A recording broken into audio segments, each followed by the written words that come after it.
So, I recently watched a video that's nearly 3 years old. It's called The Engoodening of No Man's Sky by a man called the Internet Historian.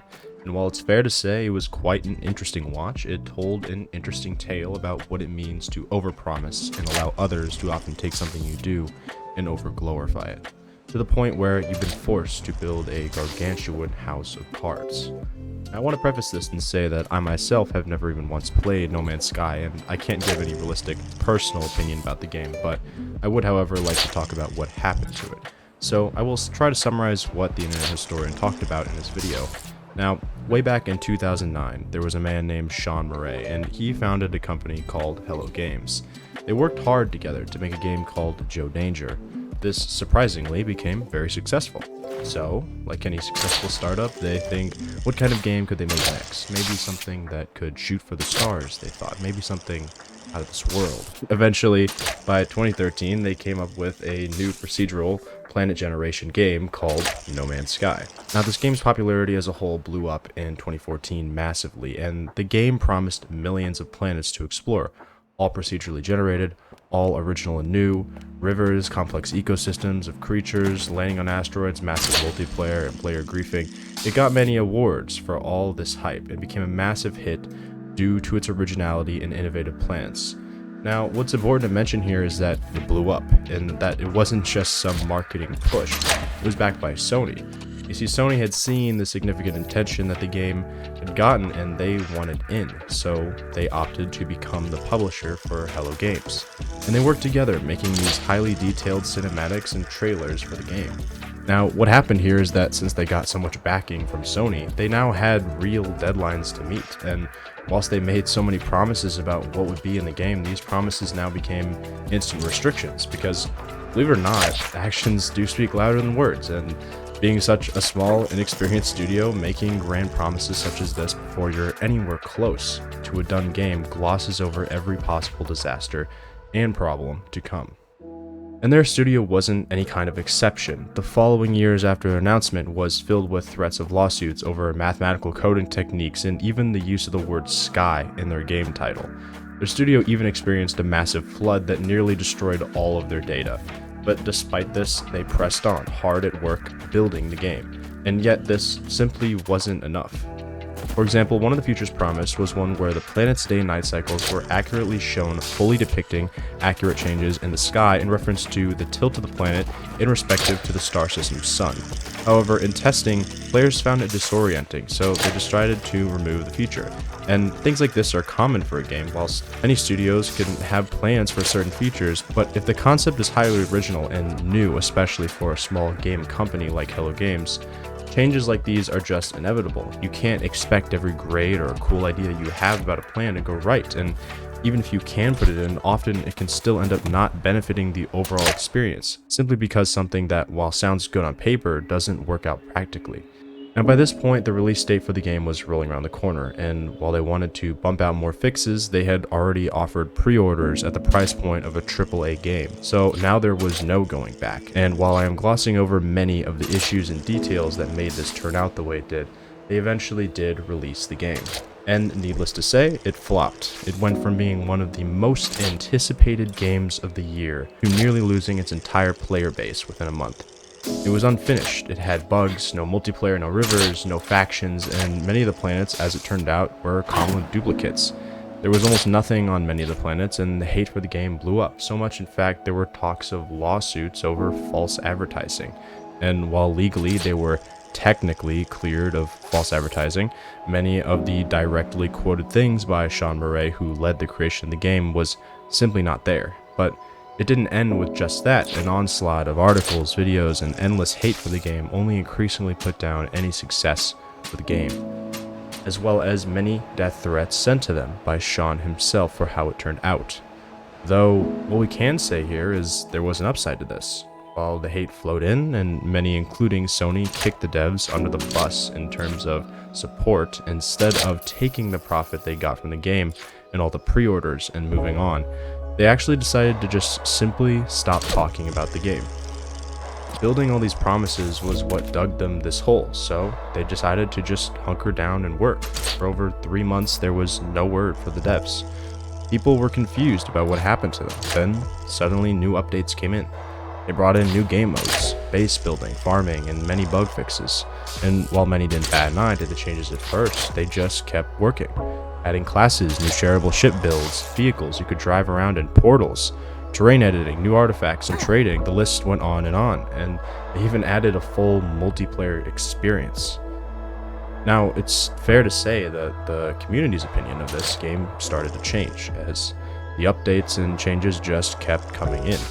While it didn't have every single aspect that was initially promised, they more or less covered a large majority of it, and then continued adding even more features never even promised to be in the game. Now, I'd like to mention that I will be posting a link to the video in the description, and that I highly recommend you go watch it if you haven't already. But what you're probably wondering is why I decided to make a video about this, and the answer to that very question is simply to learn a lesson. Lost Skies is already relatively anticipated. And while its predecessor encountered many issues, in some respects I saw this video as a possible outcome for Lost Skies. But I also saw a brighter outcome as well. As I interpreted from the internet historian's now 3-year-old video, was that Hello Games made too many promises too early. And while I wouldn't say Bosa Studios made nearly as big of a screw-up with Worlds Adrift as Hello Games did, they had some similar issues. While they had wanted to add many different features and aspects to the game, it was released at a point where, in their eyes, it was less than 20% done, and simply due to the nature of the MMO style of the game, the cost to run the servers outcompeted their profits from the game itself, and this eventually ran it into the ground, all the while preventing them from being able to work on all the things that they wanted the game to include. I'd like to say now that I think what Bosa is doing with their publisher Humble Games is a good step in the right direction. They're at a point where the progress and plans that they show for the game are very limited, and while they do actively release dev blogs for what they're doing, they aren't going in over their heads. And while I personally would love to see awesome videos and trailers showing off all their grand plans and talk about them and share ideas and thoughts as I do with the videos on their Skywatch updates, I also think that the way in which No Man's Sky built up so much hype and anticipation for the game is a great example for every game developer to look at and know what not to do. It's simply much better to underpromise and overdeliver. Now, even in knowing this, I think it's just as important to build up the right amount of hype for a game, and more importantly, the right kind of hype as well. I think as the game Lost Skies stands, it has the opposite problem of No Man's Sky, as the situation for the game remains at the moment there for the most part is almost no other forms of content regarding the game being posted. Now, one of the creators I've especially noticed who has done a great job, in my opinion, of trying to build the right kind of hype for the game is a creator called Fandoman. Now, he recently made a video that seemingly will be one of many in which he goes through the Worlds Adrift islands that past players of the game have made and talks about what it was like playing the game itself. But why I specifically mention this here refers exactly to what I mean by the right kind of hype. As a community, what we have now is a great opportunity to those who played Worlds Adrift. You can still play the island creator, and both make your own islands and play others. From this, it gives content creators and even people who have never heard of Lost Skies a window into the kind of experience people can realistically compare to, and create a base of what can be relatively expected in Lost Skies. Being able to do this along with continuing to create more noise about the different dev updates and future trailers that may come out, I think will allow the fanbase to grow as a whole in a way that popularizes and creates a large anticipation for Lost Skies that isn't built upon a house of cards, but in a more truthful and evidence-based sharing what really is to come. Now again, from my point of view, Lost Skies needs more hype. Many people, even in the community for Worlds Adrift, don't know if Lost Skies is a joke. Not only that, but it's long since been split up between groups of communities working on Worlds Adrift Reborn and Voids Adrift from Xavier Studios. Nonetheless, we all share the common goal of simply wanting to drift among the clouds. So to those of you looking to be a part of this and help create more content around Lost Skies, I do encourage you to find old Worlds Adrift videos and make funny or interesting clips, or possibly make a video talking about the game, what changes you'd like to see, whatever it is, and use that very island creator that is still open today to help garner a larger interest. Now, in an attempt to help spread and build a known community of creators, I have made a Reddit page called r/LostSkiesClips.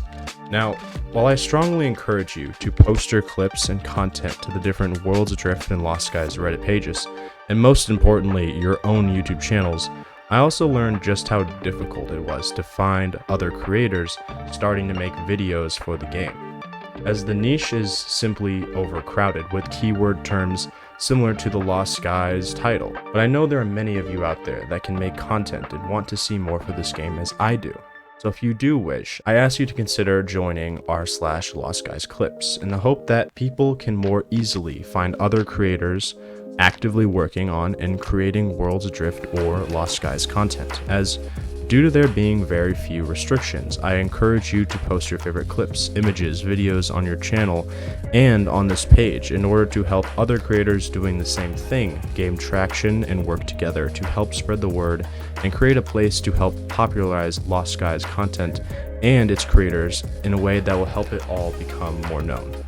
Now, if you'd like to join the subreddit, I will have the link posted in the description and in my About section, but at the end of the day, I encourage you to talk about the game, look for videos from different creators, and be as supportive and honest about what should be done to help support the future growth of Lost Skies. But what do you think? I mean, what are some ways as a community that we can help popularize Lost Skies to newcomers in a realistic way that both excites people of what is about to come without creating a house of cards? What features do you think Bosa could realistically achieve in the new game that would still make for an original experience without going in over their heads? I would love to know your thoughts, but unfortunately that is all I have for today, so thank you so much for watching. Peace.